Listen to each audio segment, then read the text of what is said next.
हरियाणा के पूर्व गृह मंत्री अनिल विज ने कहा, नरेंद्र मोदी का तीसरी बार प्रधानमंत्री बनना शुभ है। उन्होंने कहा कि देश को आगे ले जाने के लिए निरंतर विकास कार्य जारी रहेंगे और मोदी जी ने अपने पिछले 10 साल के कार्यकाल में जो सुधार किए हैं वे लगातार जारी रहेंगे। उन्होंने कहा कि गठबंधन की सरकार बनी है, लेकिन प्रधानमंत्री नरेंद्र मोदी जी का काम करने का तरीका पूरे देश, जनता व उनके मन में क्या क्या योजनाएं है यह भी देश जानता है। एनडीए के नेता पीएम मोदी चुने गए हैं। अब 9 तारीख को शपथ लेंगे। एक बार फिर से मोदी सरकार तीसरी बार देश में देखने को मिलेगी सर। ये तीसरी बार मोदी जी का प्रधानमंत्री बनना ये बहुत शुभ बात है जी। और ये ठीक है कि गठबंधन की सरकार बनी है, लेकिन मोदी जी का काम करने का तरीका सारा देश जानता है। उनके मन में क्या क्या योजनाएं हैं सारा देश जानता है और देश को आगे ले जाने का काम बादस्तूर जारी रहेगा।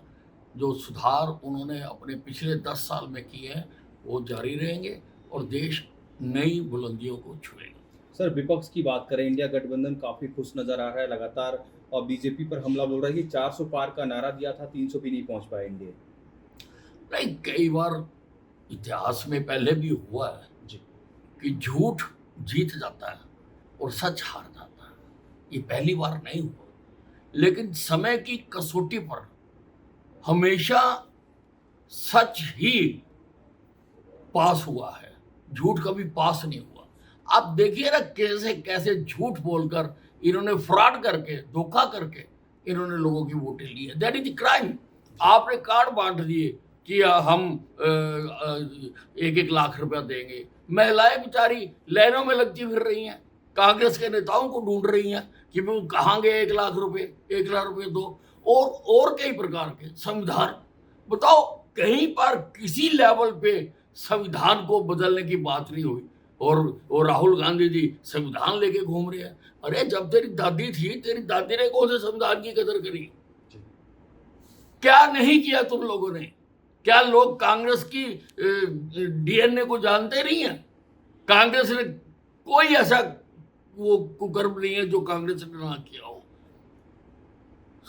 संविधान को पैरों तले रोंद कर तुमने इमरजेंसी लगाई, तुमने 356 लगा कर तुमने कई चुनी हुई सरकारों को गिराया,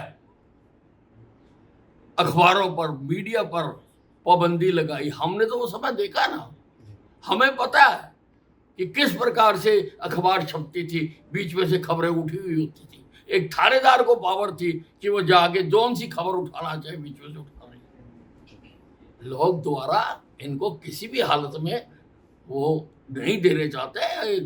झूठ है, देखना थोड़े दिन की बात है कि इनका क्या दिवाला निकलेगा इनका। सर, हरियाणा की बात करें, हरियाणा के काफ़ी सीनियर लीडर हैं सर आप। हरियाणा में जो बीजेपी की परफॉर्मेंस है, अब कांग्रेस और बीजेपी 50-50 पर आ गई है। कांग्रेस के जो सीनियर लीडर हैं वो तो अब 70 पार का भी नारा देने लगे हैं सर हरियाणा में विधानसभा चुनाव में। देखिए, कांग्रेस जाएगी यमुना पार, 70 पार की तो बात ये छोड़ दे। और तीसरी बार डंके की चोट पर भारतीय जनता पार्टी हरियाणा में सरकार बनाएगी। कुछ जो कमियां रही हैं हम उन पर विचार कर रहे हैं। हमने हमेशा अपने जो हमारा पिछला समय रहा है, हमने हमेशा उससे सीखा है और इसका भी हम कर रहे हैं कि कमियां कहाँ कहाँ रही हैं, उन कमियों को हम दूर करेंगे और तीसरी बार डंके की चोट पर हरियाणा में भारतीय जनता पार्टी की सरकार बनेगी।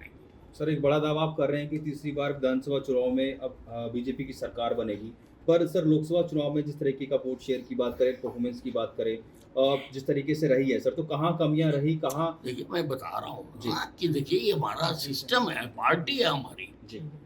हमारी पार्टी हमेशा हर चुनाव के बाद समीक्षा करती है। अच्छे चुनाव नतीजे आए हों या खराब आए हों, किसी भी प्रकार के आए हों, तो हम पूरी तरह से उसकी समीक्षा कर रहे हैं। एक एक बूथ की हम जानकारी एकत्रित कर रहे हैं कि कहाँ पर क्या कमी रही। हम उन कमियों को दूर करेंगे। हमारे पास संगठन है, हम दूर कर सकते हैं, हम उसको दूर करेंगे। और अगली बार मैं फिर कह रहा हूँ कि डंके की चोट पर हरियाणा में तीसरी बार भारतीय जनता पार्टी की सरकार बनेगी।